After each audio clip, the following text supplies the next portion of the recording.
Hi, I'm David Wiegand, and I'm at City Lights Bookstore in San Francisco, and I'm reading a passage from The Great Gatsby by F. Scott Fitzgerald. And this book was challenged in 1987 by the Baptist College in Charleston, South Carolina, because of language and sexual references in the book. This copy of the book that I have here, I've kept for many years. I told Leah Garchek that I was going to be doing this, and she immediately identified the book. She said, "I'll bet you have a paperback copy with a gray cover and a green label." And I said, "You know it, because this is the one that we all had back in the 60s when I was in college." The story of Great Gatsby is narrated by Nick Carraway.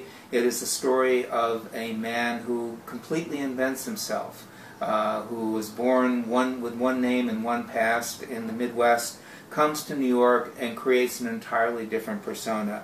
And this is early in the book, the scene that I'll read, and it's a scene where Tom Buchanan takes Nick Carraway to meet his mistress in the city.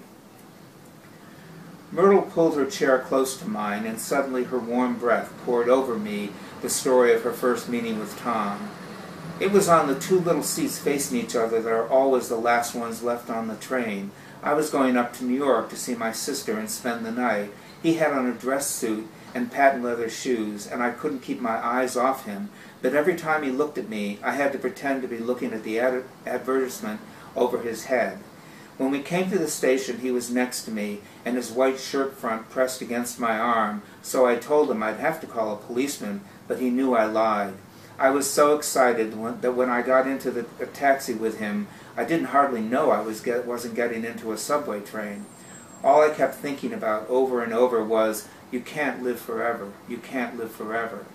She turned to Mrs. McKee, and the room rang full of her artificial laughter. "My dear," she cried, "I'm going to give you this dress as soon as I'm through with it.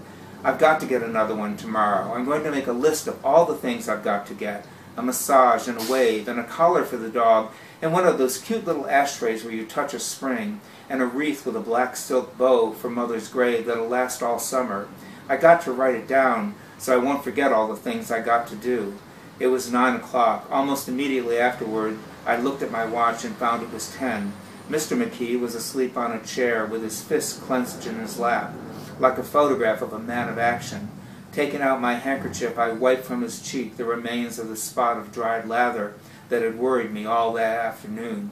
The little dog was sitting on the table, looking with blind eyes through the smoke, and from time to time groaning faintly.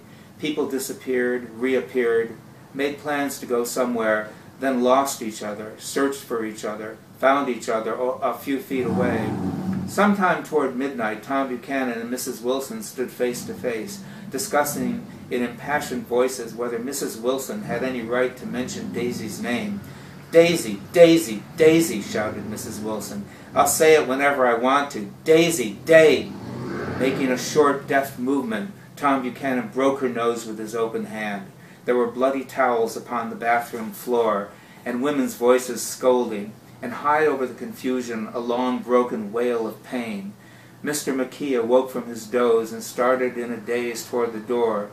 When he had gone halfway, he turned around and stared at the scene, his wife and Catherine scolding and consoling as they stumbled here and there among the crowded furniture with articles of aid, and the despairing figure on the couch bleating fluently and trying to spread a copy of Town Tattle over the tapestry scenes of Versailles.